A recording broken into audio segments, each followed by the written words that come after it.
Cebu, heart of the Philippines ug ikaduha sa mga nangunang metropolitan sa tibuok nasod. Ang probinsya sa Sugbo mausab ang may pinakadakong populasyon sa Visayas region, kung asa kapin 2.93 million ka mga Pilipino ang nagpuyo. Aduna kini tulo ka urbanized cities, 6 ka component cities, 6 ka legislative districts ug 44 ka mga munisipalidad. Ang kabisera sa probinsya mao ang syudad sa Cebu, ginganan usab og Queen City of the South. Kini ang pinakakaraang syudad sa tibuok Pilipinas, kung asa makita ang unang dalan, unang kuta ug unang tunghaan sa nasod. Adunahan dili lang sa kasaysayan apan usab sa kaugmaon, ang Cebu usa sa mga pipilang sentro sa kultura, politika ug ekonomiya sa Pilipinas ug sa tibuok Asya.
Duha ka tuig na ang milabay sukad milingkod sa pwesto si President Rodrigo Roa Duterte. Uban niya ang pagsaka sa pagtagad sa mga isyu nga nahilakip sa droga, kahusayan sa Mindanao ug pagbag-o sa sistema sa gobyerno sa Pilipinas. Labaw pa sa kabag-uhan nga dala sa unang leader nga gikan sa Kabisayan, usa sa mga resulta sa election 2016 ang pagpaabot sa mga plano ni Duterte sa nasod, uban na diri ang issue sa federalism. Ilam sa 1987 Philippine Constitution, ang Pilipinas giila isip usa ka unitary o presidential government, kung asa ang gahom sa mga lokal nga gobyerno nakaangkla sa central power sa estado, ilabi na sa issue sa polisiya, pondo ug politika. Apan, tuig 1991, isip usa sa mga laraw para sa decentralization sa mga gahom sa central government, namugna ang Republic Act 7160 o Local Government Code. Kini naghatag og responsibilidad sa mga lokal nga katungdanan nga mamahimong autonomous sa mga piling aspeto sa pagpadagan sa ilang kaugalingong jurisdiction. Ang mga lokal nga gobyerno usab gilauman nga mahimong self-reliant communities, pinaagi sa pagpalapad sa ilahang sources of revenue ug sa pagtuon sa ilahang katungod nga makadawat og saktong porsyento sa buwis sa nasod. Maayong hinumduman nga ang issue sa charter change sa Pilipinas dili na bag-ong hilisgutan sa katawhan. Ang pangandoy nga himuong federalist ang nasod sa Pilipinas masubay bisan pa sa panahon sa pagmugna sa Malolos Constitution. Nagpamatuod niini ang kadyot nga pagtukod sa Federalist State of Visayas tuig 1898. Gisundan kini sa Prom D campaign ni former Cebu Governor Lito Osmeña ug Freedom ni former Senate President Nene Pimentel. Sumala sa Citizens Movement for a Federal Philippines, ipalayo sa usa ka unitary nga sistema ang mga importanteng desisyon sa mga tawo. Dili usab balanse ang kabug-aton sa gahom sa central government ug sa local units. Sa mga kalihukan mahitungod sa pagbag-o niining sistema, tulo ang mga nalusulayan nga pamaagi. Adunay mga proposal sa constitution, mga politikal nga kampanya ug pagtukod og mga alyansa nga ang tuyo mao ang pagduso sa usa ka federalist movement. Sa ilawom sa Arroyo administration, miabot ang kampanya kutob sa pagtugot sa usa ka Consultative Commission on Charter Change. Apan, wala na malampuson ang niadtong tsa-tsa nga gilihok sa gobyerno ug usab na lubong ang issue sa federalism sa nasod. Hangtod karon. Uban sa paglakip sa ngalan ni Duterte sa mga sumusunod nga presidente sa Pilipinas, mibalik usab ang paghisgot sa issue sa federalism. Sa iyang pagdagan o pagdaog ilawom sa Partido Demokratiko Pilipino, Lakas ng Bayan o PDP Laban, partido nga gitukod ni kanhi Senator Nene Pimentel, usa ang charter change sa mga kanunay saad sa bagong presidente. There are usually two systems of government as far as power is concerned. First, unitary, which is what we are now adopting, unitary form of government. Second is federalism. Now, federalism is simply the allocation of powers among federal states from the central government by creating federal states like what they are doing in America. For instance, federalism is the creation of federal states. It is the practice of allocating powers from the so-called central government into regions or federal governments.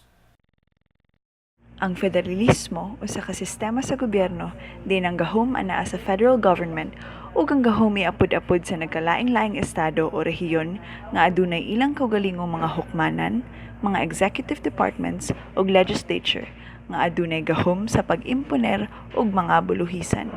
Sigun sa proposal sa PDP Laban, ang Federal Constitution maghimo og mga bag-ong rehiyon pero mahimo kini kung aprobahan sa mayorya sa katawhan sa maong rehiyon. For instance, to be concrete, a concrete example about it is the proposal of the Consultative Assembly created by President Duterte. Now, the Consultative Assembly proposes that we create around 18 federal states or regions. Among them, the Cordillera region, which is now existing, and the Bangsamoro region, which is now existing. So, but the problem is, can we really afford, or is it viable really, to adopt the federal system? We have been in this type of government, unitary or highly centralized form of government, for the past 50 years or ever since. And it doesn't really help the people. It hasn't solved the basic problem of graft and corruption. It hasn't solved the economic development in areas. The distribution of programs and projects is uneven. Federalism is nothing more than empowering the local government unit. So when you empower local government unit, then they can dictate and the movement of their economic development, infrastructure, etc. Usa sa mga importanteng aspeto nga tumong sa pagbago sa sistema sa gobyerno, mao ang pagdako sa pondo nga madawat sa mga local government units. Dinhi mosulod ang diskurso sa Internal Revenue Allotment. Revenue allotment. It came with the Local Government Code 1991. Before that, there was no regular system of assistance coming from the national to the local government. Now, what was done with the local government code was to give more functions to the LGUs so that they can be more responsive to the local needs and problems. Now, but doing that would mean more resources will be needed. by the LGUs. They cannot do these things if they don't have the resources. They will need more manpower and other expenditures to support the operation of the personnel. If you push for a federal form of government at the present, given the conditions that we have now, where poverty is high, where warlordism is rampant, where the control of political and economic power is handled by almost just 500 Filipino families, then pushing for a federal system of government now is not the ideal solution. Rather, what would happen is that you would be consolidating power in the hands of a few, consolidating power in the hands of the elite, and consolidating power in the hands of warlords in the regions and those who control political and economic power. Much of the complaints of the LGUs maulagi na kulang daw sila resources to implement their programs and projects. But in fact, I'm not very much in agreement with that, no. Of course, there are a lot of needs for local development, so more money are needed. But I was thinking that they have to prove first kung the money given to them had been used properly, okay, and that whether they merit giving more, we might be just giving more money for going to West, okay, but I don't have any objection. They need more funds. According to study,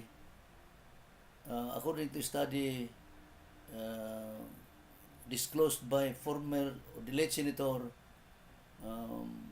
Edgardo Angara, according to him, there was a study made by an economic forum or economic agency in which it was found out that out of the 17 regions to be created, only 3 are economically and financially viable. What are these regions? The NCR, the National Capital Region, the Calabarzon, Cavite, Laguna, Batangas, Quezon region, and lastly, the Central Luzon region. These regions and the total contribution to gross domestic product of these regions would amount to at least 70% of the total GDP produced in our country. So it does not even speak about the viability or financial capability of Cebu. Now, if Cebu can hardly exist as a viable federal region or federal state, what can you expect from Samar, Leyte, Siquijor, Romblon, Caraga region, or entire Mindanao, for instance? Sa nationwide survey sa Pulse Asia Research Incorporated miaging Marso 2018, 71% sa mga Pilipino ang miingon nga gamay o halos wala sila'y nahibaw-an mahitungod sa federal system nga planong iduso sa administrasyon. 29% usab ang miingon nga aduna sila'y nahibaw-an, lakip ang 22% nga sakto ang kasayuran ug 7% nga miangkong daghan silang nahibaw-an sa issue sa federalism. Sa kuwa nga side o sa kuwa nga fard, mura kong nagduwa-duwa sad ug mo pabor basod ko sa federalismo or di ba kay sa pagkakaroon man gud nga tungod sa ato ang kuan nga kusong na kayong patay kabahin sa mga drug personalities muna yung sa nagapakuan sa mga tao nga mura sad sila di na lang sad sila mukuan sa federalismo. Nakadungog ko pero wala pa kay ko kakuan gud. Kadungog naman ko ana nga ana lagi kuno nga ilisan na kuno ang kuan kuno nato na ba diyang ya mara man ako na kuno pa mo kay balo kaayo gud ana gud wag dili siguro ko mo uyon kay masindot pa man ko ganahan pa man ko karon sa kuan kaysa karon baguhon may pang Usa gani ang naatong naandan, kana lang siguro akong nakuanan. So para na ang federalism ang good kay ang buwis gani nato magtuyok-tuyok ra sa tong nasod. Dili na ta kinahanglan nga palitan sa Cebu. Ang buwis sa Cebu ra gyud dili na ta mohatag ngadto sa international pa. So if federalism ang atong klase sa atong government kay madato gyud ang Pilipinas para sa ako Oh, kadungog ato pero sa ilang pamagi mo binato na ilang pamagi. Yo kaoyo na to kay lahi naman duble naman tong bayro noon sa kuan. Magduble mo nagbayad sa kanang isa to tax. Di lang tamo kan kanang kana. Di ko mooyo na to kay binato pamagi. Pero gusahon ra. Okay ra patog kanang usahon ra kuan ba usaray bayad sa tax. We want that to happen. We need to strengthen the decentralization policy. We need to provide fiscal autonomy to our local governments. And of course, we need to have strong political parties that are ideological political parties. We need participatory type of leadership, not a dictatorial form of leadership. And of course, we need civil society, to have a strong voice in the running of government and not the dictates of one person or even just one political party.